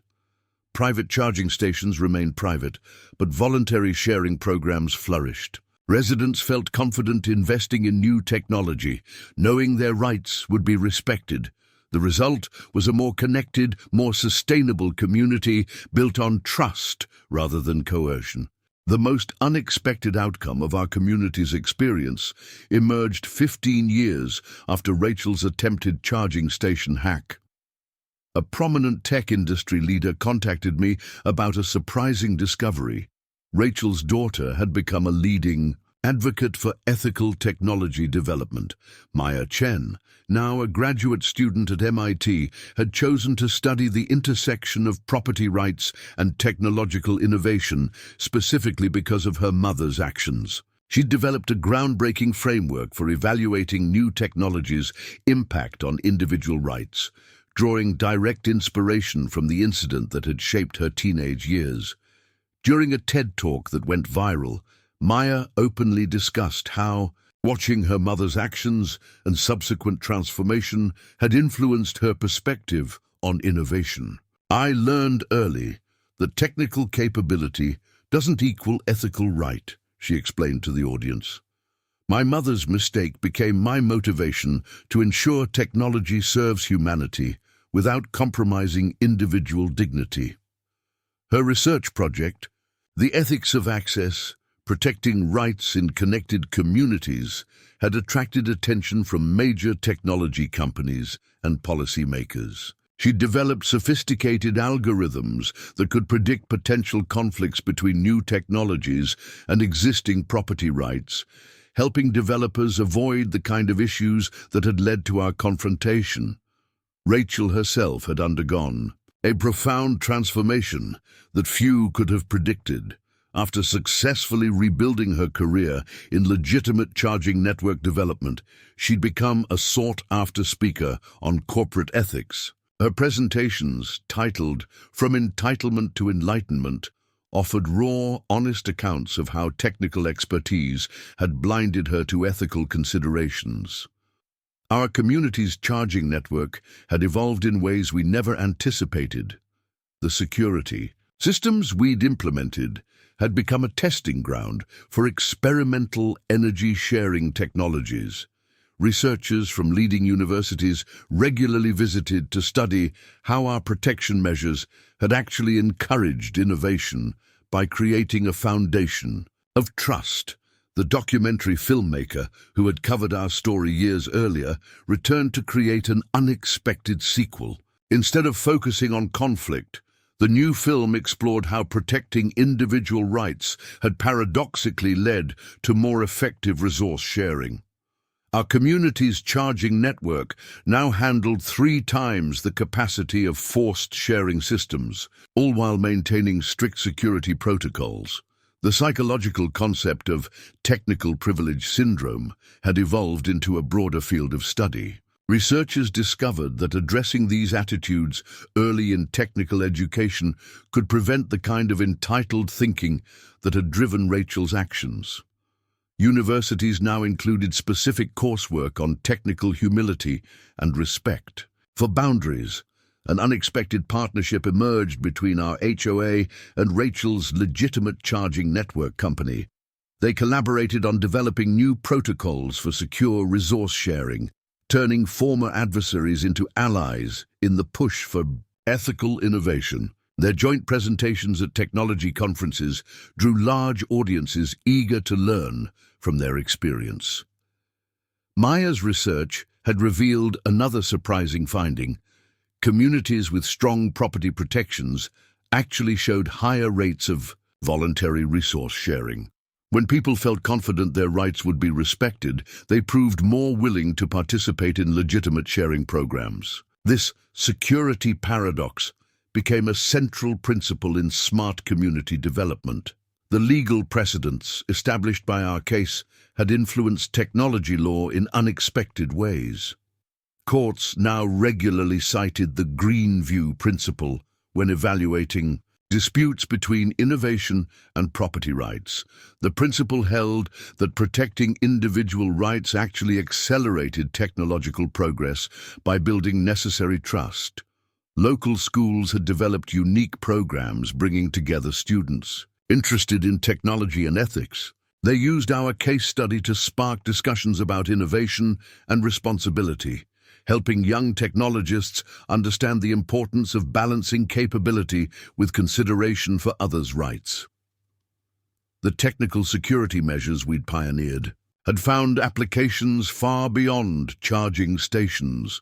Space agencies adapted our protocols for protecting resources in future lunar and Martian settlements.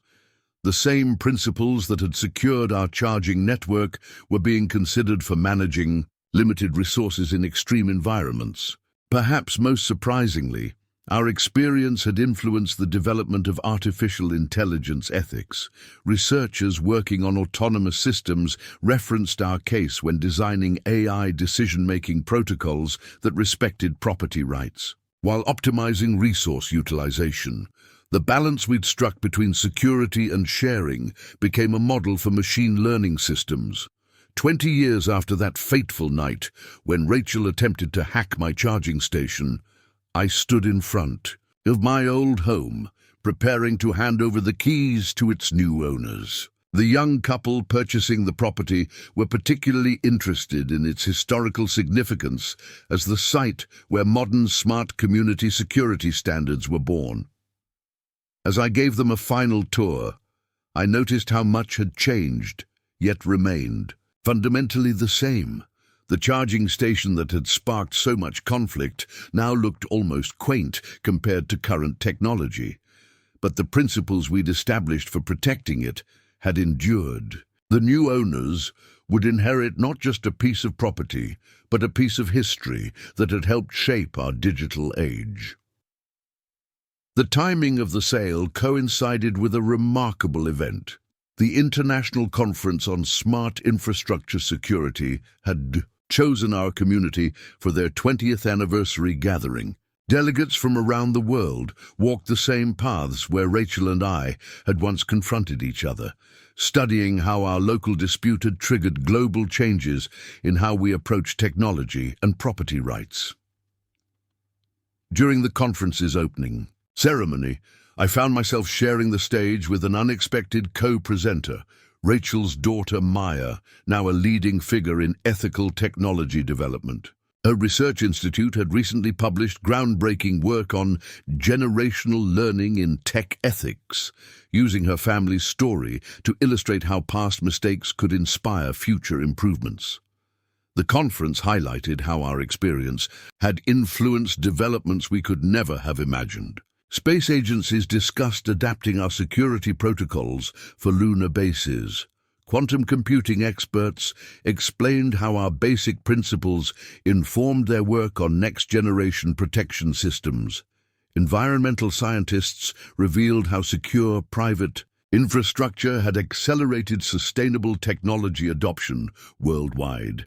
Most surprisingly, Rachel herself made an unannounced appearance at the conference. 20 years of reflection had deepened her understanding of what had driven her actions. "I thought I was fighting for progress," she told the stunned audience, "but I was actually standing in its way. Real innovation requires trust, and trust requires respect for boundaries." The conference included tours of our community's evolved charging network, now a sophisticated web of secure private stations and voluntary sharing systems. Delegates were particularly interested in how protecting individual rights had actually increased overall charging capacity. Our network had become a model for communities worldwide, proving that security and efficiency could reinforce each other. The legal framework that emerged from our case had matured in unexpected ways. Courts now routinely referenced the GreenView standards when handling disputes involving smart infrastructure. These principles help judges navigate complex cases where technology and property rights intersected, providing clear guidelines for protecting innovation while respecting individual rights. As I prepared to leave my home of 20 years, I took one last look at the security camera footage from that crucial night, now preserved in multiple technology museums. What had seemed like a simple property dispute had triggered waves of change that transformed how we approach innovation. In our connected world, the young couple moving in represented a new generation that had grown up with these principles. They saw nothing remarkable about technology that respected boundaries while enabling sharing. For them, secure, smart infrastructure was as natural as electricity itself, a testament to how thoroughly our experience had changed public expectations. My new home, ironically, was in a community that Rachel's legitimate charging network company had helped develop. The secure sharing systems she now championed reflected everything she had once fought against. Her transformation from entitled tech executive to ethical innovation advocate became a powerful symbol of how protecting rights could change perspectives. Maya's Research Institute had recently launched a global initiative called learning from GreenView, studying how our community's experience continued to influence technological development.